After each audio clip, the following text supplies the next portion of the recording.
So, welcome to the class, and in this particular lecture, we'll talk about two unindexed collections, that is, sets and dictionaries. So, uh, in the earlier lecture, we discussed list and tuples, which in which we used to have duplicate values.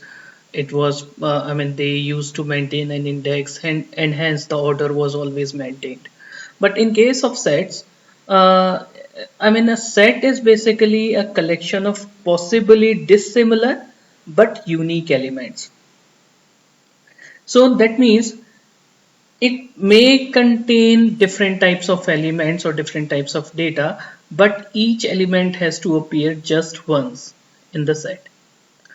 Also, no order is being maintained. So there is no index that is there in case of sets. Okay, and the sets, unlike tuples, are mutable. So they are like list in that sense that you can modify them, and you can modify their elements. You can add data to sets, you can delete data to sets, and all such things are possible. So let me just move back to the Python script where we were talking about the list and tuples. So let me just go at the top and let me copy the list, okay, like we did for tuples. So, and instead of list, let me just put it as set one. And a set is represented by a pair of curly braces. So we have just copied what was there in the list and we have converted that into a sets notion. So let me just print the output. Okay.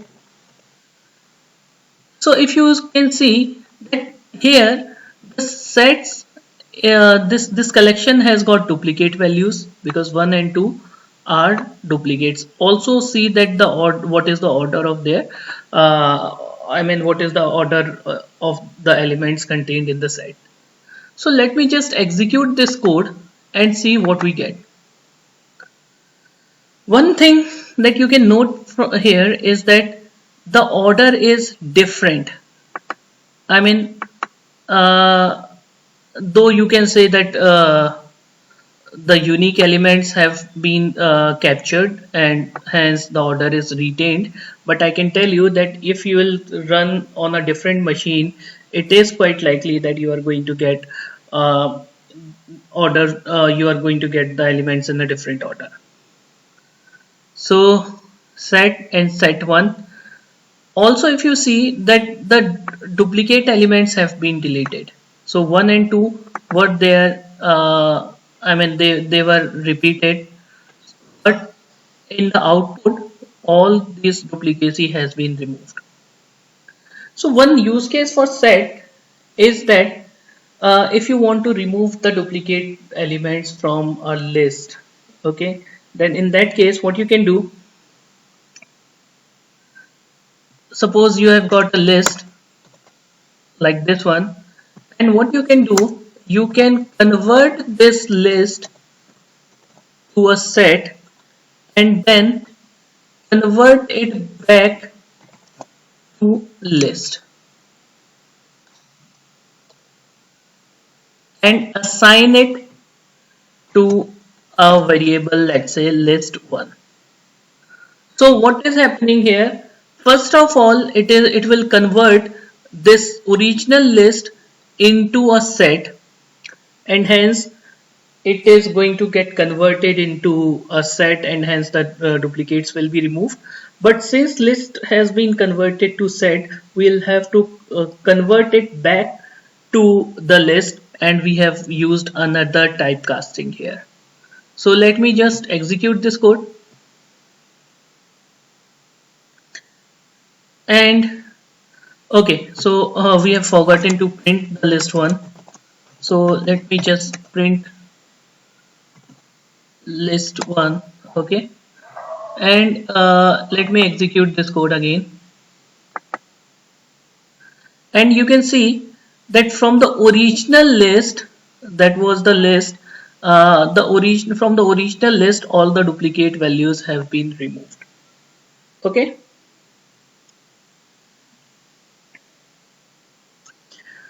Now let's talk about dictionaries. So what is a dictionary?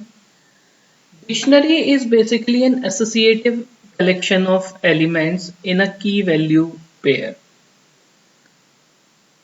So how we were capturing the elements from or how we were getting the elements from the indexed collection like list or tuples, we were referring a particular index, and hence we were capturing their values. Okay, but in dictionaries what happens is that there is no predefined index, but what happens is that the value or the data itself is gets stored in a key value pair. So let me show this to you. Suppose I have got a variable like let's say AICT1, and the elements are contained just like the sets, except the fact that they have a key value pair. So for example, I have a key called as A, and it has got a value, let's say 1. Now I have another key, let's say B, it has got value 2.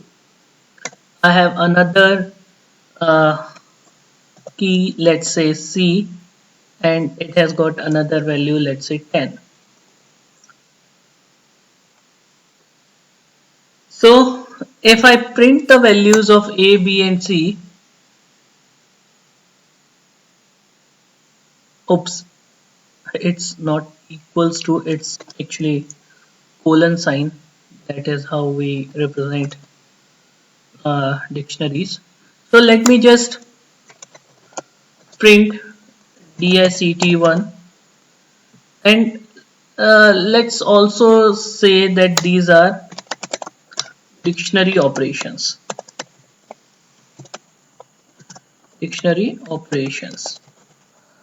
Just in order to show that all these are dictionary operations. So let me execute this code, and you can see that the dictionary has got printed, and it has got data in a key value pair. Now what is the use case of dictionary? One use case of dictionary is, suppose I want to store details of employees. For example, I have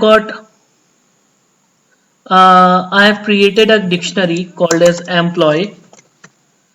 Okay, and it has got a name. It has got a name, and name is, let's say, Jack. Also, age is 21 or 20, let's say, and okay, so again you'll have to put, because these are keys. Okay, and you have got salary, which is, let's say, 20,000. Yeah, it has got stuck. Yeah, so 20,000. Okay, again that salary needs to be in double quotes or single quotes.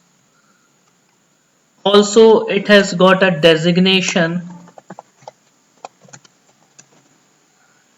of, let's say, engineer.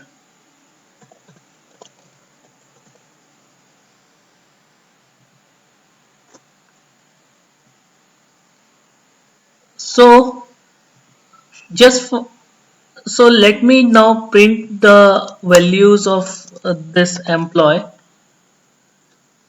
So what I'll do, I'll simply say print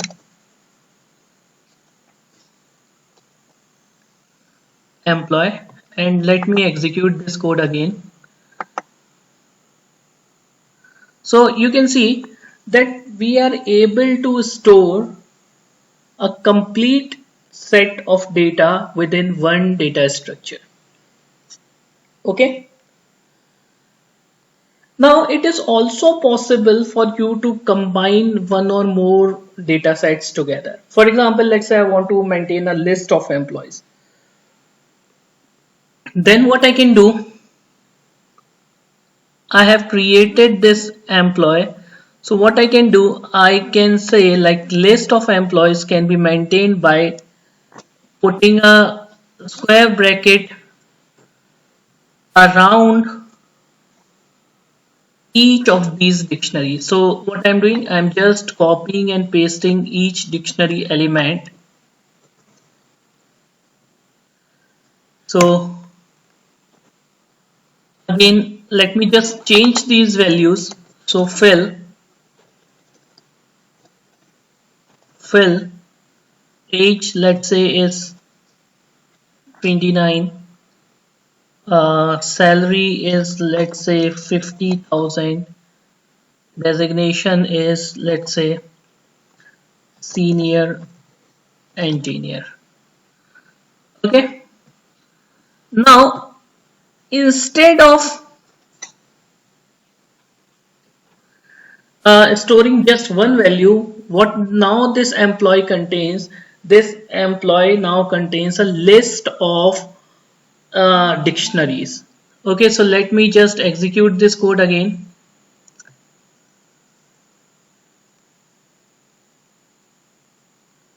And you can see that it has printed the whole list together. Now suppose if you want to fetch a specific employee, then what you can do, what you can do actually, you can fetch it using its index. I have already told you. So for example, if you want to fetch the first index or first employee, then you can use ML0 because first employee is stored at 0th location or 0th index, I should say. So let me re-execute this code. And now you can see I was able to get the first employee or details of first employee. Also, if you want to fetch the records of, or if you want to fetch the name of first employee, then how you can do this? You can fetch it by this. So what you want to fetch? You want to fetch the name. So what I am doing? I am getting to the first record, and at the first record I want to fetch the name of the employee. So let me execute this code again, and now you can see that I am able to fetch the name of the employee, which is stored at the first location of this list named as EMPL. So that's it for this video. We will cover each and every data structure in much more detail. We'll also cover frozen sets, we'll cover default dictionaries, we'll talk about ordered dictionaries, we'll also talk about DQs, we'll also talk about arrays, but everything will be covered once we will discuss the collections in greater detail. So that's it for this video. Thank you.